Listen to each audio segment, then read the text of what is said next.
We're back. Okay, we're back. I'm here today because of this Q15 Max. The Q15 Max is an ortho-linear wireless mechanical keyboard. It's actually an open source customizable keyboard for peak productivity. What I want to do is just kind of break down this box for you real quick and show you everything that's on here, just kind of explain what's going on, and then we'll get into the board here. An ortho-linear layout means that it's got everything in columns like this, these ortho-linear columns, instead of being staggered like your standard QWERTY keyboard. There are different pros and cons to having this as your layout. It all depends on how you type and if it's easy for you to use it. Something that somebody at Digma Labs said to me was they prefer to have an ortho-linear board that is split. It's more ergonomic as opposed to this where you're still kind of bringing your arms together to type, but the keys are just in different positions. That's one of the main benefits of an ortho-linear board, is the ergonomics of it. So here, ortho-linear layout, that's what that means. Dual compatibility just means that this keyboard easily works with Windows and Mac. There's a little switch here on the back. You can see it right there. I don't know if that'll show up actually, but there's a switch on the back and you can easily switch between Win and Mac, which simply just changes the functionality of some of these keys down here. And if there was an F row up here, it would change that as well, but it doesn't really do that much. Web configurator, which is the Keychron QMK launcher. Let me show you that real quick. I'm gonna go down here. Screen. Come on, where is it? Click. So with Keychron launcher, with the web configurator, it works just like VIA, as far as I'm concerned, which is another program that is ideal for reconfiguring your keys, but let me make this fit a little bit better. So with Keychron QMK launcher, you can very easily just click on the R key. Actually, let's do something that makes more sense. I already changed this to backspace. This is home, caps lock. I'm going to change this space to shift. So all I have to do is click on space, and then I can go down here and find right shift, and boom, now that is a shift. I can do that with pretty much every key on this. I can also change the knobs. So right now if I push it in, it's a mute, but I can change it so that it's print. Click, print. So now when I push in the knob, it's going to go to print screen. I don't really want that to happen though. So I can just click on this and I can go back to media, and now I can press mute again and boom, it's back to mute. I really love this. It's so easy to use, and you can see here I can click on these different layers, and that gives me the ability to have even more special keys if I want to. I could have essentially 4 different keyboards within this one keyboard with the different layers that allows you to use. That is one of the beauties of being able to customize your keyboard and configure just the keys and how they're laid out. So it's something to think about.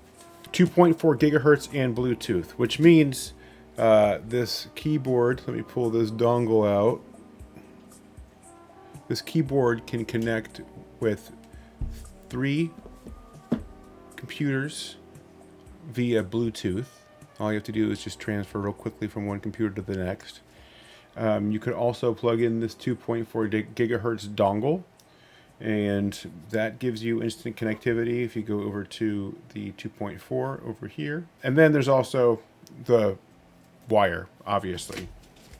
Pair up to 3 devices. I already mentioned that with the Bluetooth. Screw-in stabilizers. The stabilizers for the enter key and for the space bars are screw-in Keychron branded stabilizers. They're actually not branded, but they are the same Keychron stabilizers they use for every keyboard they make, as far as I've ever seen. There has been one keyboard that had these green stabilizers I saw. I forget which one it was. The screw-in stabilizers on Keychron's boards are okay. They need work every time. That's not the end of the world. It's not that great. Battery life, I can't really verify much of this, but it'll last up to 4 weeks with the backlight disabled. With the backlight on, it cuts out. It doesn't want to go through the battery, and it probably won't last more than a day or two with the backlight on if you disable the auto shutoff. And then light effects. There's over 22 light effects. There's more than 22 light effects, but there's a lot of different options for you to change. I've got some pros and cons that I want to go through with this board. First of all, I want to talk about the build quality. Keychron really builds great boards. Some people call them good enough boards. No one can really say anything bad about Keychron boards from what I've seen. They might not be up to your personal preference, but the quality of the boards that they create is right up there. And this is no exception. This has all aluminum construction. The keys are really easy to read. I like the layout for the most part. The tri-mode connectivity, the pair of knobs up here. This is just such a well-built keyboard. It's quite heavy for the size of it. And if we go back over to the Keychron website, let's go up just a little bit here. It's got this awesome double gasket design. There's gaskets on the top and bottom of the PCB where it gets sandwiched in between the case. And then there's also these little silicone gaskets, which is the other gasket, the double gasket. The silicone gasket basically acts like a sound dampener. It does the force break mod, right? The force break mod for the tape along the edge. It just cuts down on the pinging. There isn't any pinging.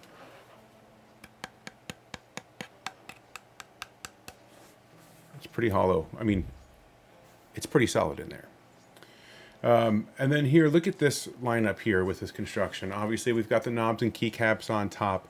The switches go into the plate, and then there is the sound-absorbing foam. There is sound-absorbing foam in between the plate and the IXPE film, which is on top of the PET film, which is on top of the PCB. I don't really love the IXPE foam and the PET film for the main reason that they're glued onto the board in a couple of different places. You can take it off and that's fine, but I just don't like that it's glued onto there. It's very easy just to secure them with a couple of switches, so I don't see the point in making it so permanent. The bottom case also has the bottom case PET film glued to the case. Under the PCB, we've got this latex bottom pad, which has got cutouts for all the bottoms of the switches. And then there's the foam and the film at the bottom of that. There's a lot of layers here. There's a lot to look at. And you can take a lot of these layers out to make this board just sound the way that you want it to sound. Everything you do is going to make a little bit of a difference. And I just feel like you have to get to the point where you've made the board the way that you really like it. Let's see. Another pro I have here is the wireless capabilities. This is the first time I've really tried out the wireless capabilities for a Keychron board. I typically just plug them in. I don't mind having a cord here on my desk. It's already here, so it's fine. I used the 2.4 gigahertz dongle for the most part while I was testing this board, and I never had any issues with latency or slowing down or anything. It was always top notch. I did use the Bluetooth connectivity, just kind of testing it out a couple of times, but for the most part, I was using the 2.4 gigahertz dongle. And then my dock is only about a foot from my keyboard, so I didn't have any issues with the latency because of that. But depending on where your board is in relation to your dongle, you might have some issues. But something that they did with this board is provided some tools so that you have a lot of different options for connectivity. Obviously, we've got this 2.4 gigahertz dongle right here. We've also got this USB-C to USB-A dongle. You can use this if you want to plug it in, but there's no USB-A port on your computer. You just plug this into the dongle, and now you have a USB-A to plug this into your computer. This dongle is also great if you don't have a USB-A port and you still want to use the 2.4 gigahertz. You can plug this into this dongle here, And then you can plug this into here, and now you've got a USB-C port that you can plug, or you've got a USB-C cord that you can plug into your computer, and you've got about 3 meters of cord, so you can bring this dongle to wherever it needs to be. And if for some reason you don't have a USB-C port on your computer, you could use this final dongle right here, so you've got a USB-A connection. So I really like what they did with the inclusions of this cord and these dongles and all the different functionality that it provides for you. You have the standard keycap and switch puller that Keychron's been including now. I don't really like this switch puller, but they made a few modifications here. It's a little springier and it's got some dimples on the side, and these dimples really make it easier to get a grasp on it. But I typically use one of these two switch pullers, something a little bit more, just it gives me a little bit more leverage when I use one of these two.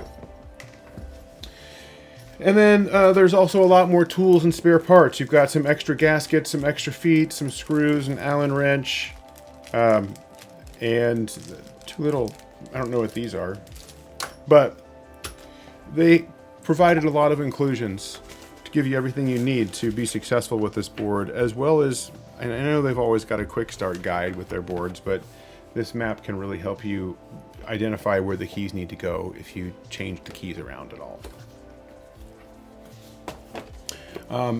Colors. So this keyboard comes in black and white. You can choose all white or all black. I originally bought the black bare bones keyboard, but we're going to talk about this in a little bit. This layout is really difficult to find. It's actually impossible to find keycaps to fit this layout, other than the keycaps that are made to fit this board, which they don't sell separately. That's going to bring us to the cons. I've covered all the pros about this board, and let's go to the cons. Con number one, this proprietary ortho linear layout. Hold this up here so you can see this a little bit better. But this is different than any other ortho board I've ever seen in the past. And two reasons why it's so different are the split spacebar. The split spacebar doesn't bother me at all. I've actually reprogrammed that right one to be a shift, as you saw. The other thing that's very different is this enter key over here. I've never seen an enter key that is a 2U enter key, which means it is the size of 2 keycaps. Usually an enter key is 2.25U, so it's just a little bit bigger than this. You can't find an enter key that fits this, and it's really frustrating. There are split space bars in almost every major set that you buy of keycaps, but not a 2U enter key. It's devastating. Another difference is this arrow cluster. This arrow cluster is built like a regular arrow cluster. I have an ortholinear keyboard where the arrows are straight across down here, which is a little bit difficult to use. It's a little bit different than what I'm used to, so I don't love it. I don't have any other cons. The negative parts about this board that remain are personal preference. I have had a hard time getting myself to be successful with this board. Let me see if I can pull up my typing results here. This is the account keyboarder that I created to use for this board specifically. I've got an hour and 24 minutes and 17 seconds. Actually, let's update that. I don't think that's right. I spent an hour and 32 minutes just typing in monkey type, trying to better myself to use this board. I've completed 228 tests out of 231 that I started, which is pretty good odds for me. You can see my high scores. For 15 seconds, my high score was 88 words per minute, which was really, really good for me. Most of the time, you can see down here, most of my averages were in the 40 to 60 words per minute range. I did have a couple that were a little bit higher. There was a fluke here at 103. I think I might have been using a different board. I don't think that was with this ortholinear board, but you can see here that I started on Wednesday, July 31st, and here we are, August 26th. I've spent almost 4 full weeks typing on this board, trying to get as good as I can with this layout, but I've just had a really hard time really with this bottom row. These keys I'm used to being just shifted over a little bit more. I haven't had a hard time adjusting to most of these upper keys. It's just the C. I always miss the C and the V. It's just it's really hard for me to get down. So I have been trying, but this just isn't the board for me. I'm having a really hard time adjusting to it, and I personally don't see the point in adjusting to a board like this when I still use a MacBook and other laptops that are just going to have a standard keyboard. And anywhere I go where I might be using like a library computer, it's going to be a standard keyboard. Sure, once I sit down there, I can learn how to type on it again, but I just don't see the point in teaching myself how to use this board when it's not really feasible to use it all the time. This board's not for me. I told you that I did buy 2 of them, the black bare bones and the white one. I am going to return the black one to Keychron. It's going to cost me a little bit of money to ship it back to China, but I hate that I can't find a keycap set that's going to fit that board. They can't sell me a keycap set that's going to fit that board, and they've got keycaps galore. So what does that tell you? I am going to keep this white one. I just think it's really pretty. I think it looks different. I think they did a great job. Other than I'm not 100% pleased with the legends. I feel like some of these are a little fuzzy and blurry, especially for being double shot. Shouldn't look like that. When I've got it up on my wall back here, you can't really tell that it's fuzzy and blurry. You're just like, what's that keyboard? It looks like a big smiling face, right? It's just big mouthful of teeth. I think I've got some sound tests that I'm going to share with you after this, but I didn't record myself typing on this board a lot just because it was really difficult, and the sound of it is actually really quiet. It doesn't make a lot of noise as a board. It's pretty muted.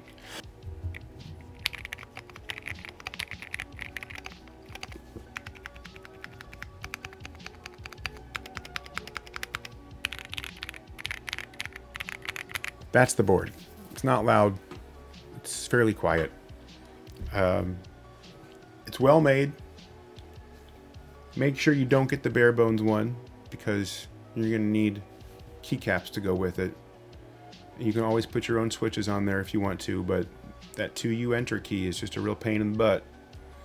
If you have any questions, let me know. I'm happy to respond to any comments you care to leave. If you'd like me to try anything with this board, like I said, I am going to keep it. I'm going to have this for a while, and I'm happy to make more videos about this in the future. I haven't seen anybody else make any videos about this, so I want to be able to share my experiences with you. And if you're interested in purchasing this for yourself and you want to talk about that, again, leave a comment. I'm happy to go back and forth with you on that. Thank you very much for hanging out with me for a little bit. I really love the people that I get to meet and converse with on a regular basis through this channel. If you don't mind subscribing, if you like content like this and you want to see more of it, push the button. It doesn't cost anything. And if you like this video, click the like button. It will help other people to see this. It just brings it up higher in the ranking. Other than that, thanks again for hanging out. This has been the Key Hoarder.